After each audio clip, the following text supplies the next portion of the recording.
المصطفى بلغ مقاصدنا واغفر لنا ما مضى يا واسع. Baik Bapak Ibu sekalian, bismillahirrahmanirrahim. Assalamualaikum warahmatullahi wabarakatuh. Alhamdulillahirabbil alamin. Allahumma shalli ala Muhammad wa ala ali Muhammad. Kita sebentar aja ya. Yang penting ilmunya nyampe, oke? Seperti biasa kita ngasih banyak kuis, siap-siap jawab kuis ya. Yang saya jawab pakai angkat tangan, apabila jawabannya benar, gocap. Oke? Jamaah sekalian Allah, zakat sama sodakoh dia juga itu, sama juga itu. Mau sodakoh mau zakat dia juga. Cuman sodakoh ini ente bisa bayar kapan aja, berapa aja. Ngerti gak? Itu sebabnya sodakoh itu hukumnya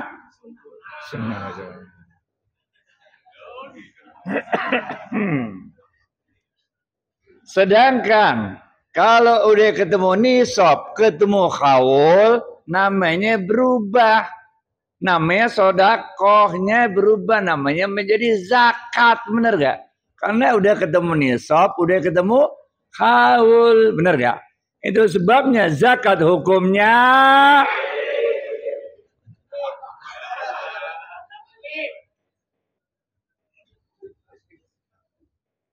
tapi ada satu zakat. Ini nggak ada urusannya sama nisab, nggak ada urusannya sama haul. Dia urusannya Ramadan selesai, lu mesti bayar sebelum sholat Idul Fitri. Namanya zakat. Ya boleh. Paham ya. Nah, ini yang namanya sodakoh zakat dia juga ada haul apa kagak, ada nisab apa kagak, gitu aja dah. Yang satu sunnah, satu wajib, bener gak? Ya kalau udah ketemu haul, ketemu nisab ya jadi wajib, bener gak? Namanya jadi zakat. Tapi fungsinya sama. Ini fungsinya sama. Allah berfirman dalam surat At-Taubah ayat 103, fungsinya zakat ini, fungsinya sedekah ini adalah tutahhiruhum wa tuzakki,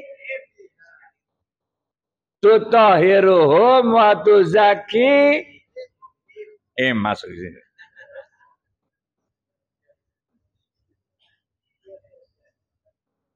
Fungsi yang pertama adalah untuk membersihkan dan mensucikan jiwa kita, harta kita. Bener gak? Ini yang pertama fungsinya. Kalau ente gak keluarin, repot, men. Nanti harta yang ada tuh ketularan jadi busuk. Kalau ente gak keluarin karena ada hak orang lain di harta ente, maka dia fungsinya tutahhiruhum wa tuzakkihim. Oke. Fungsi kedua, oke. Sodakoh ini fungsinya tolak bala. Rasulullah SAW mengatakan, sungguh sedekah yang engkau keluarkan itu lebih cepat datangnya untuk melindungi dirimu daripada datangnya musibah.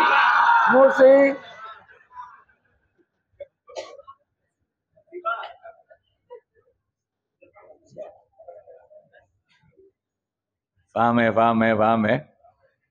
Musibah semua orang pasti dapat, men. Lu mau alim, lu kagak alim, lu orang baik, lu orang jahat, lu orang soleh, lu orang bejat, lu orang apek, lu orang kafir, orang muslim, semua dapat musibah. Semua orang pasti dapat musibah. Kayak hujan, men.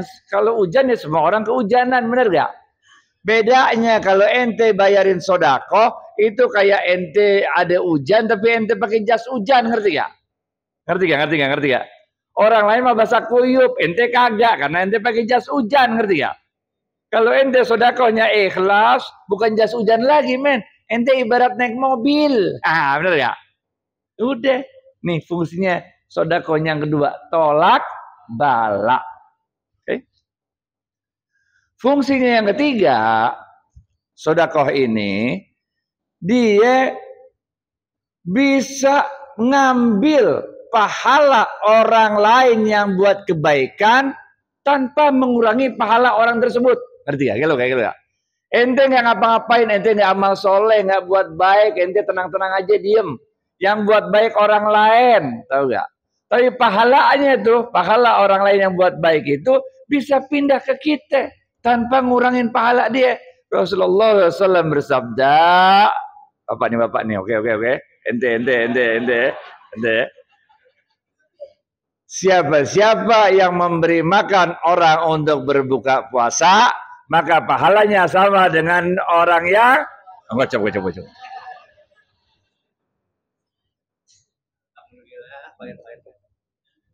Ini. Itu pahala orangnya bisa pindah ke kita, men. Asik gak? Bayangin ya, Ramadan tanggal 1, orang-orang baru dapat pahala 1 hari. Kalau ente kirim 30 aja aqua gelas, nggak usah nasi bungkus dah, aqua gelas dah. Ente pahalanya udah sama kayak orang lebaran, ngerti gak? Paham gak? Ini dulu sahabat yang miskin nanya sama Rasul, ya Rasul, bagaimana dengan kami yang miskin? Enak banget yang kaya dong.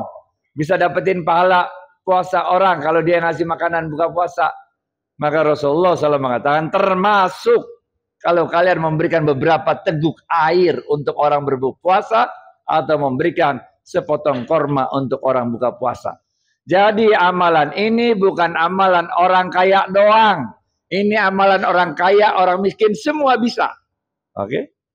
Nggak perlu kasih nasi bungkus. Kalau punya nasi bungkus, punya duit, lu kasih nasi bungkus. Udah bener gak? Kalau kagak punya duit, nggak apa-apa. Kasih aqua gelas saja dah. Beberapa teguk air jadi. Sepotong korma juga jadi. Paham nggak? Oke? Fungsi sodakoh yang berikutnya. Dia bisa ngubah takdir. Dari takdir yang jelek ke takdir yang baik. Ini dia. Waktu itu Rasulullah SAW lagi berdiri melihat ada seorang wanita pelacur. Jibril turun dari langit, put aja gitu. Ada apa Jibril, kata Rasulullah SAW. Ya Rasulullah, Allah telah menetapkan nasib wanita pelacur itu menjadi seorang calon penghuni neraka. Jibril balik lagi, put aja dah. Nggak berapa lama di depan wanita pelacur itu lewat seorang ibu gendong anaknya yang masih kecil. Anaknya kelaparan nangis. Nah si pelacur itu dia lagi makan sebutir korma. Udah digigit, udah tinggal separuh. Udah korma segini, hak udah digigit tuh, tinggal separuh lagi. Tapi karena iba hatinya, nggak tega dia lihat anak kecil kelaparan. Maka korma yang tinggal separuh ini dia berikan kepada anak yang nangis kelaparan tersebut. Ketika itulah Jibril balik lagi turun dari langit. Waduh, ada apa lagi Jibril? Belum balik, benar gak? Kemudian Jibril mengatakan, ya Rasulullah, Allah telah merubah nasib wanita pelacur itu dari seorang calon penghuni neraka menjadi calon penghuni surga.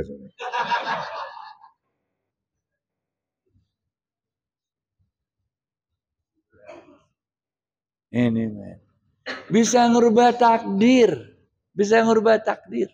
Galau. Nah, yang berikutnya lagi.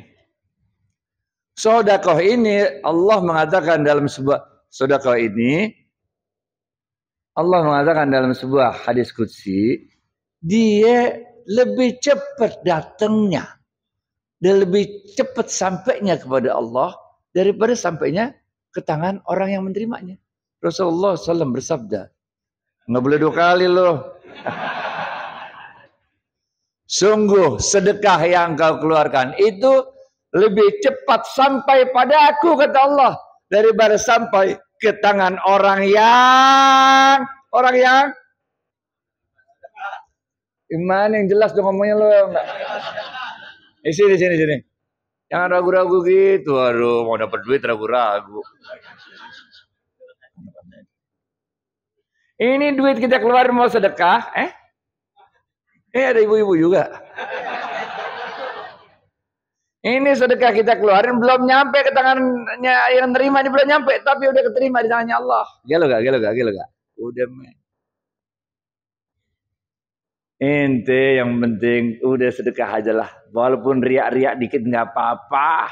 Sayyidina Ali bin Abi Thalib mengatakan, ibu-ibu. Sayyidina Ali bin Abi Thalib mengatakan, aku lebih menyukai amal soleh yang diikuti dengan riya daripada tidak melakukan. Apa kata dia? Ya udah kasih duit dah. Daripada tidak melakukan amal soleh sama sekali, ngerti gak? Ente mau buat baik jangan antar riya, mau buat baik jangan antar riya, nggak apa-apa, hajar aja dah, riya dah, bener gak? Lebih baik ente melakukan amal soleh walaupun diikuti dengan riya, daripada nggak ngelakuin amal soleh sama sekali. Nggak apa-apa, karena Allah mengatakan dalam Al-Quran, kalaupun ente ada riyanya, hal jazaul ihsan, agak coba. Ente 2 kali gak sih? Dan tidaklah suatu kebaikan yang kita lakukan itu kecuali akan dibalas oleh Allah dengan kebaikan pula. Udah lakuin aja. Biar kata riya tetap dibalas sama kebaikan dengan Allah di dunia. Akhirat malah lain, bener gak? Akhirat lain. Kalau riya, akhirat kagak kebagian dah. Kalau riya ya. Kalau di akhirat kagak kebagian. Kalau riya. Tapi di dunia biar kata riya tetap dibalas sama kebaikan sama Allah. Bener gak? Bener gak? Udah. Yang penting ibu-ibu, Rasulullah SAW bersabda, nih ibu-ibu nih, khairun nas anfa'uhum. Itu yang tunjuk tangan tuh, nggak tahu jawabnya, pokoknya kasih duit aja dah. Yang tunjuk tangan belakang ibu-ibu tuh kasih. Khairun nas anfa'uhum linnas. Sebaik-baik manusia adalah yang paling banyak memberikan manfaat pada orang lain. Oke? Habis ya. 12 duit masih banyak. Tapi habis 12 lewat 30. Kita berhenti sini. Biar nanti ada waktu tadarus ya. Terakhir ya. Fungsinya sedekah ini adalah untuk menguji iman kita. Kita imannya separuh-separuh atau beneran imannya? Ini men. Rasulullah SAW bersabda, la yu'minu ahadukum. Tidak sempurna iman seseorang di antara kalian. Ibu-ibu lagi ya, kasihan ibu-ibu ya. Baru 2 kali kan ya kan? Yang ketiga nih. Ibu-ibu ya. Tidak sempurna iman seseorang di antara kalian kalau kalian bisa tidur dengan perut yang kenyang, padahal tetangga kalian nggak bisa tidur karena perutnya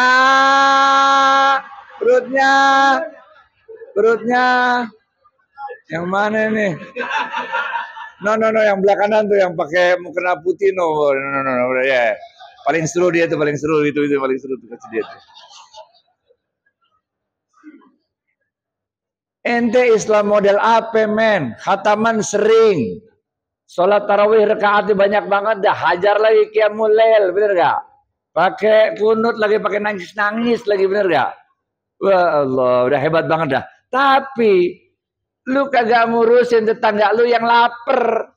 Model Islam kayak apa? Model begitu men, bener gak? Jangan, oke?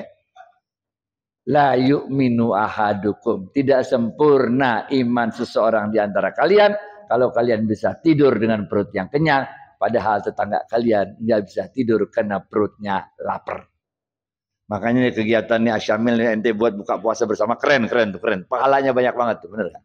Udah lanjutin aja buka puasa bersama, bener gak? Ntar abis Ramadan ajar aja kayak Senin Kemis lu puasa bersama. Kalau duitnya kurang ya lu beliin aja korma kayak apa pokoknya, bener gak? Yang penting gitu dah, bener gak?